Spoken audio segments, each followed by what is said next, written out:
That day was the most desperate day of my life. I hammered countless nails into the door, trying to keep my mother safe inside, but the cars still broke through the gates. Two strong men held me down, while others crashed against the door with greed in their eyes. There was a cruel rule here. Whenever a lord desired a woman, his men would take her to him, and no woman could escape.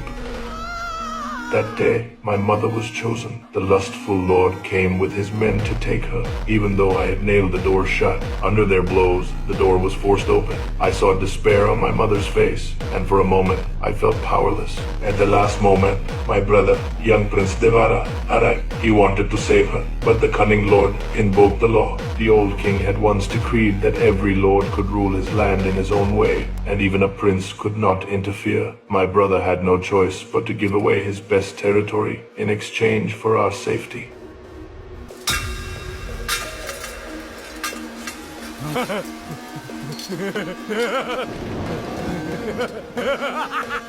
When the Lord left with his men, my brother immediately sent people to escort us away, because he knew that by tomorrow he himself would face punishment. I understood how serious it was. For my mother's sake, I had to leave. I gave him a solemn promise. నీవొక్కడి కోసం నువ్వు ఎప్పుడు పిలిచినా నేనిక్కడికొస్తా. I knew I would come back here. 20 years later, my mother and I lived in a remote village. No one knew that behind my gentle appearance, I was in fact the hidden chief of a secret tribe. I kept waiting for my brother's call. One day, a car stopped at my forge. My brother and I met again after so many years. When I learned about his situation, I agreed without hesitation to return with him to that city of demons. After 20 years, I saw how much had changed. The prince who once carried pride was now treated with humiliation. I learned that because he gave up his land to save my mother, the king grew furious and since then abandoned his youngest son. In this brutal place, without his father's protection, my brother lived in misery.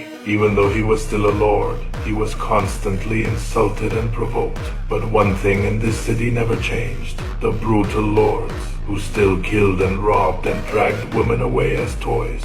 Watching their greed brought back the memories of my childhood. I could not hold back anymore. I killed one of them without hesitation. For the first time in 1,000 years, someone had dared to kill a lord in public.